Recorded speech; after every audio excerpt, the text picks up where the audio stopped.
Honestly, it was kind of eerie. But I have to admit, they did a stunning job on Robyn's makeup. I know. It was kind of magical. I just can't get over it. Every single time I look at that photo, I'm like, all right, Kody Brown, we get it. You're totally infatuated with Robyn. She's your lovely, soft spoken wife.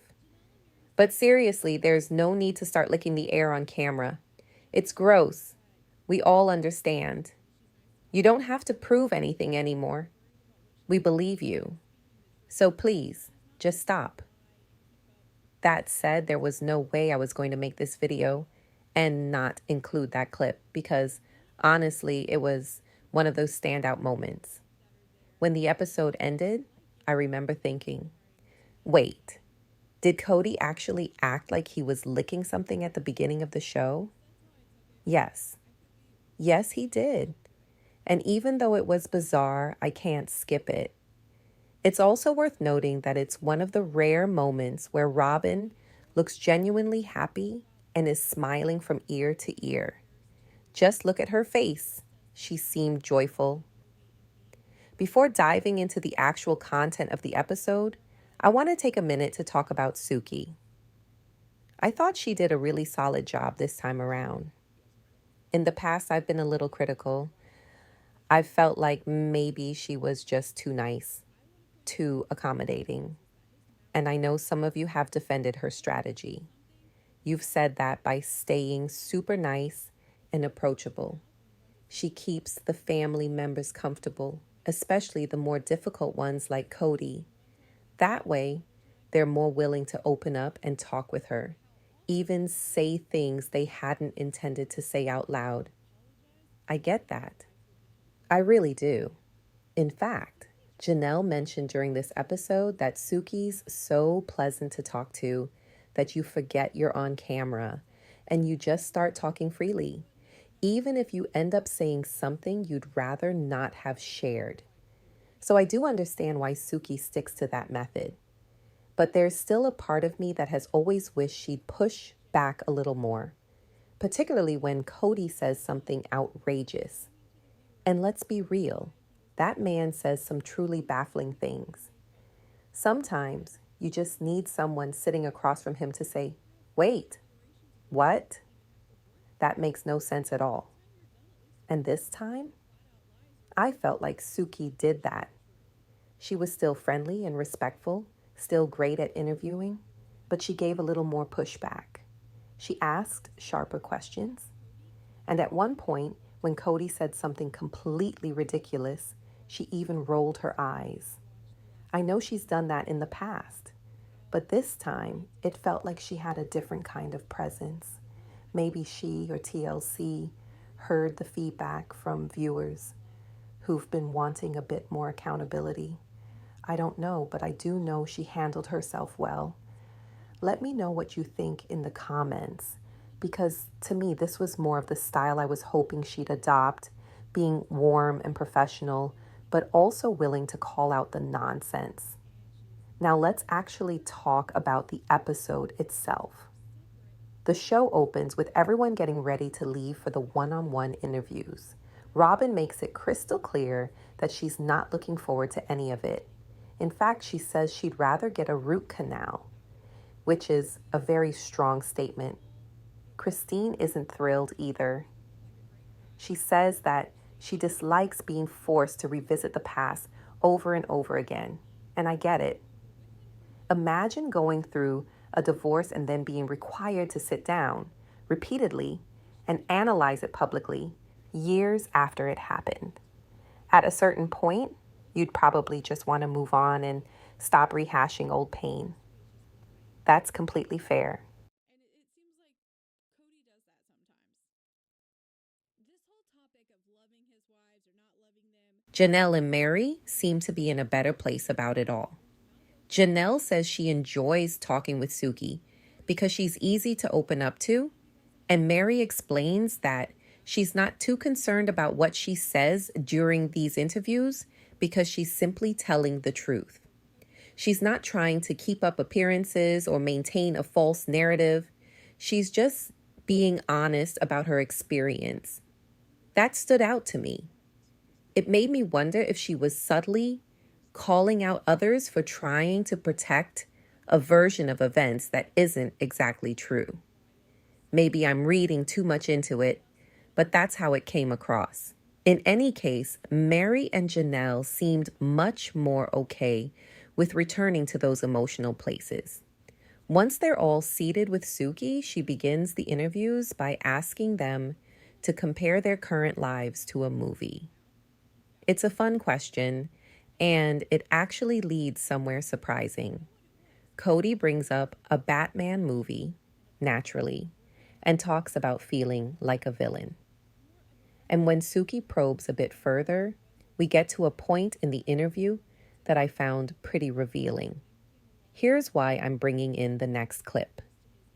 Kody literally acknowledges that he doesn't have a filter. And that's important because we all know the man talks himself into corners. He'll start with one story, then say something completely contradictory, and then just keep piling it on until none of it makes any sense. It's like watching someone dig their own grave in real time.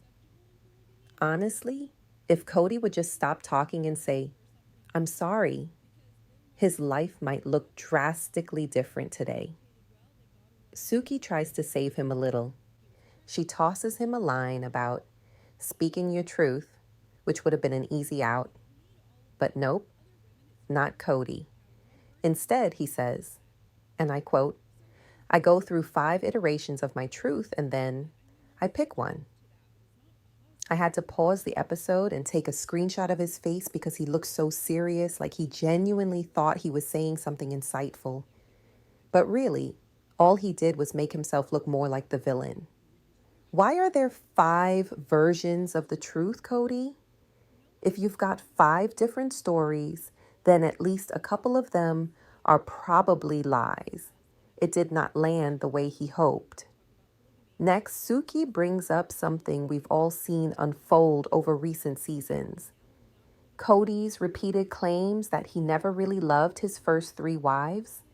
They roll clips of him saying things like he married them because of his faith and duty. These are things we've all heard before. When Suki checks in with Meri about that, Meri insists that she believes Kody did love her once. But over time, he changed. He fell out of love. She doesn't think he's being truthful about it, and she wishes he'd just own up to what actually happened instead of trying to downplay their relationship. And I'm with her. I really think he loved her in the beginning. Time passed, things changed, and then Robyn came along, young, fresh, and entirely outside the complicated dynamics of the original 3 marriages. It was a reset button for Kody, and he fell hard. But here's the thing. Kody could simply admit that he once loved Meri, Janelle, and Christine, and that his feelings changed. That wouldn't make him a monster. It would just make him human. It would make him flawed, but understandable. What's cruel is this narrative he keeps trying to push, that he never loved them at all. That's just mean-spirited. These women built a life with him. They had children with him. They supported him. To erase all of that and pretend it was never love, that's a slap in the face. It's more than rewriting history. It's just lying. This topic clearly rattles Kody because from here, he spirals into one of those unfiltered rants. I need to warn you, he gets very emotional and drops some explicit language. So if you're sensitive to that, brace yourself. He starts comparing his relationships to friendships and parental bonds. He says that every relationship offers a different kind of fulfillment. And already I'm like, okay, this is off the rails. Yes, we all understand that we love our friends differently than our spouses and differently than our kids, but Kody's use of the word fulfillment is really telling. It kind of makes it sound like he went wife shopping based on what roles he needed filled in his life. Like, Janelle brought structure, and partnership. She helped run the household and manage the family. Meri brought romance, at least at first.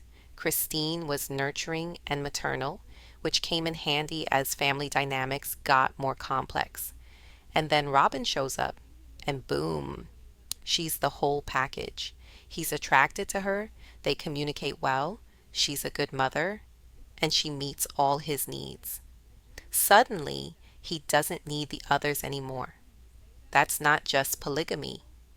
That's treating people like puzzle pieces you swap in and out to complete your own vision. He talks about finding higher love with Robyn and says that people are punishing him for it. But here's the thing, nobody's punishing him. People are just reacting to what looks an awful lot like emotional betrayal. Even in the context of plural marriage, it starts to feel like Kody had an emotional affair. He tells all three wives he loves them, but then starts treating one of them like his only real partner, while emotionally abandoning the rest. That doesn't feel like plural love. It feels like cheating, and it hurts to watch, especially when children are involved. I wish I could show you everything from that part of the episode because Kody really flies off the handle. He's yelling, he's swearing, he's shouting about how he's tired of feeling guilty for loving Robyn. He claims it's a divine love. And honestly, I just rolled my eyes like, calm down, man, it's not that serious. You fell in love. That happens. But you don't need to treat everyone else like collateral damage along the way. Anyway, to wrap this all up, he goes on another tangent about being in sales and how that shaped him. He says that being in sales taught him how to gauge people, control conversations, and play different roles depending on the situation. That's probably the most honest thing he's ever said, because watching him is like watching someone constantly switch masks. At least now we know where that comes from. In the end, this episode gave us a lot. It showed cracks, contradictions, pain, and a little self awareness, but not enough. And while it was uncomfortable at times, it also felt real. It was raw. And sometimes that's exactly what makes good TV. I've usually avoided name calling on this channel because it's not my style, but I honestly can't hold back this time. Kody just compared his wives, the women he was married to, the mothers of his children, to salespeople competing for deals. Are you serious? Why would he say that out loud? There's no way this ends well for him. It actually reminds me of when Robyn said Kody was her best customer. That always stood out to me. And this comment from Kody just reinforces something. This is clearly how he thinks. In his mind, the sale happened when they married him. The deal was sealed. That marriage meant they'd get a relationship with him. He'd be a husband and a father to their kids. But if we're looking at it from Kody's point of view, he seems to think the wives were still trying to win his attention, still pitching themselves to keep his time and affection. And honestly, I think he applies this thinking to his kids too. I believe he measures everyone, his wives, his children, by how much they meet his needs or do what he wants. That's how someone gets the good husband or good dad version of Kody. It's all a transaction to him. As awful as that whole comparison was, it gave us a real glimpse into who Kody is. But let's move on. Later, Kody claims that every wife had the same chance to have the relationship with him that Robyn did. Seriously? How exactly was Meri supposed to do that when he stopped showing up for her? That statement makes no sense. Then Suki brings this idea to the original wives, asking if they feel Kody gave their relationships a chance to grow like he did with Robyn. Christine says he didn't give them the time to build that kind of bond, which I completely agree with. How could it have happened if he had already mentally checked out? Janelle says he never even tried and laughs about it. Meri? She straight up says she wasn't even interested in that kind of relationship. She didn't want to be like Robyn.